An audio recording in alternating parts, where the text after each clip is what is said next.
L'état de droit, on en parle beaucoup ces temps-ci, surtout dans notre pays, la République démocratique du Congo, mais sans forcément en cerner les contours.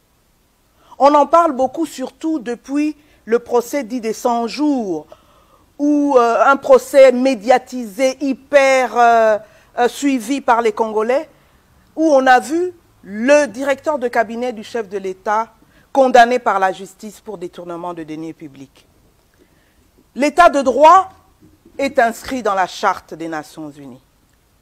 L'état de droit est également inscrit dans plusieurs instruments juridiques internationaux tels que la Déclaration des droits de l'homme de 1948, mais également dans des déclarations des organisations régionales et sous-régionales auxquelles la RDC est partie, la CEAC, la SADC, etc.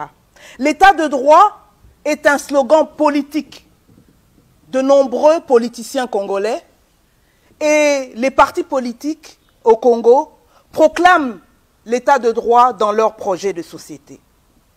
Mais l'état de droit est surtout inscrit dans notre Constitution. Mais au fond, l'état de droit, c'est quoi au juste? Dans notre brève conversation d'aujourd'hui, je vais survoler avec vous les aspects, les différents aspects, les différentes conditions de l'état de droit. Ensuite, je vais répondre à la question essentielle que beaucoup de Congolais se posent. État de droit en RDC, mythe ou réalité? Et en fonction de la réponse que je vais donner à cette question, je vais terminer avec un mot pour savoir ce que nous faisons justement face à l'état de droit. Donc, les différents aspects, les conditions de l'état de droit. L'état de droit est un concept politique, philosophique et juridique qui implique la primauté du droit sur tous les pouvoirs. Pouvoir politique, exécutif, pouvoir législatif, pouvoir judiciaire, obéissance de tous, gouvernants comme gouvernés, à la loi. Mais au fond, le droit, qu'est-ce que c'est? Le droit, c'est l'ensemble des règles qui régissent l'homme en société, des règles qui sont imposées à l'homme en société, qui régissent les rapports pour éviter l'arbitraire, pour éviter la violence. L'idée de l'état de droit, l'idée même de l'état de droit est antérieure à la formule état de droit. État de droit avec un E majuscule pour différencier de l'état de droit avec un petit e qui veut dire situation de droit, comme on parle de l'état d'exception, l'état d'urgence, etc. Et depuis donc des philosophes comme Aristote, 300 ans avant Jésus-Christ, il y a eu ensuite des philosophes comme Montesquieu, Emmanuel Kant, le célèbre juriste français Léon Duguy, qui a dit « l'État est subordonné à une règle de droit supérieure à lui, même qu'il ne crée pas et qu'il ne peut pas violer ». Maintenant, les conditions de l'état de droit.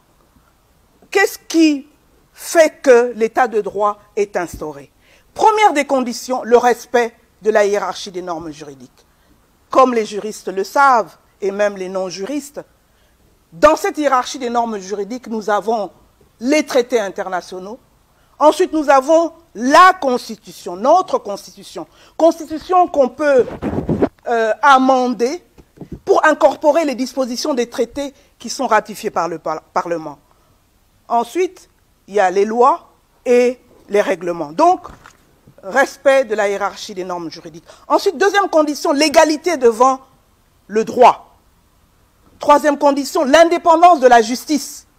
La justice est réellement au centre du dispositif de l'état de droit.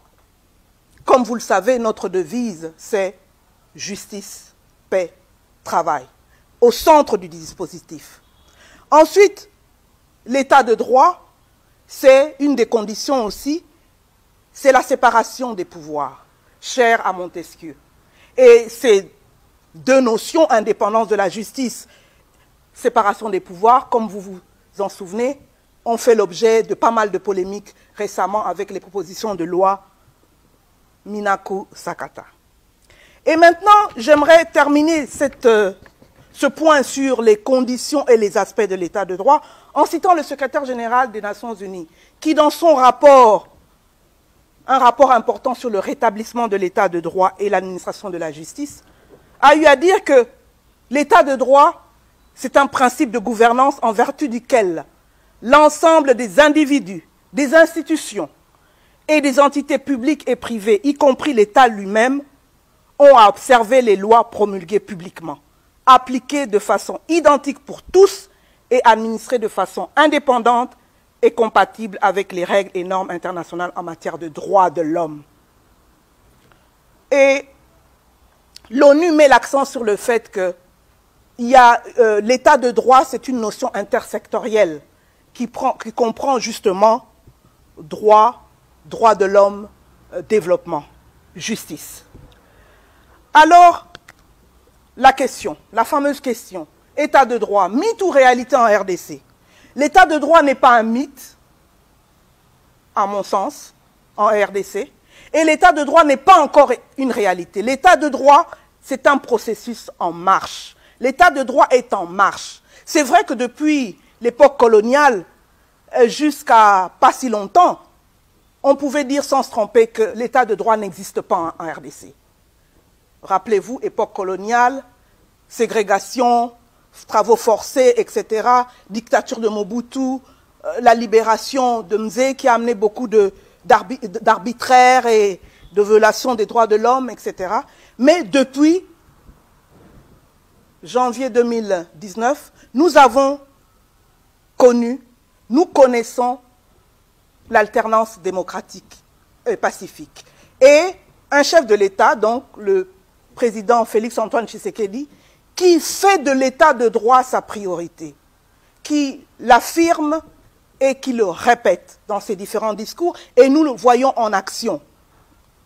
Et j'ai beaucoup aimé ce qu'il a eu à dire lors du discours du 30 juin, par exemple, que la justice est à l'état de droit, ce que le sang est au corps humain.